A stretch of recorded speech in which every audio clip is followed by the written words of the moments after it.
đi. Nhăn nhòa sương tan ái ăn mây trôi, buồn những môi hôn chìm sâu. Còn đâu nụ cười thơm ngây đó, cứ xa anh vậy đi. Đừng một sự kia dẫn lối đôi chân lẻ loi.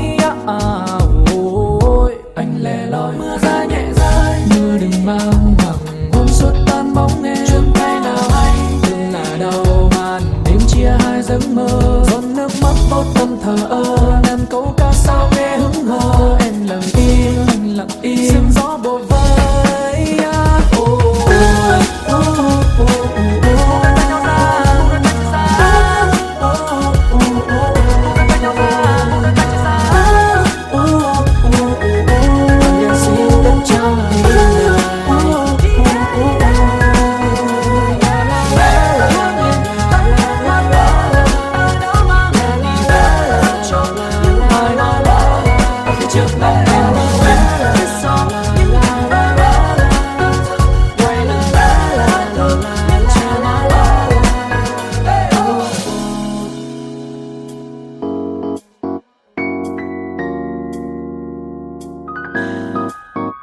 Có cơn gió lạnh lùng vội vàng thở xa chốn đây, có ai đó ngập ngừng thả trôi yêu thương và hư vô. Mưa rơi nhẹ rơi, mưa đừng mang hoàng hôn suốt tan bóng em. Chuông tay nào hay đừng là đau màn đêm chia hai giấc mơ. Giọt nước mắt vô tâm thờ ơ, ngàn câu ca sao nghe hững hờ. Em lặng im, anh lặng im, sương gió bồ vơi.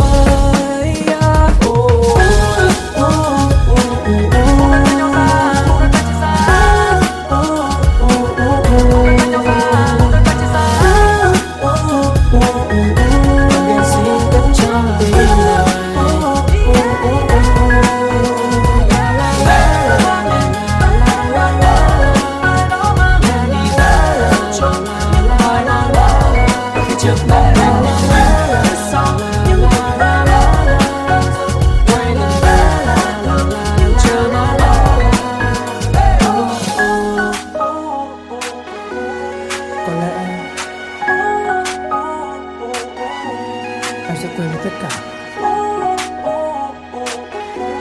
Phía trước anh chờ em. Chúc anh hạnh phúc.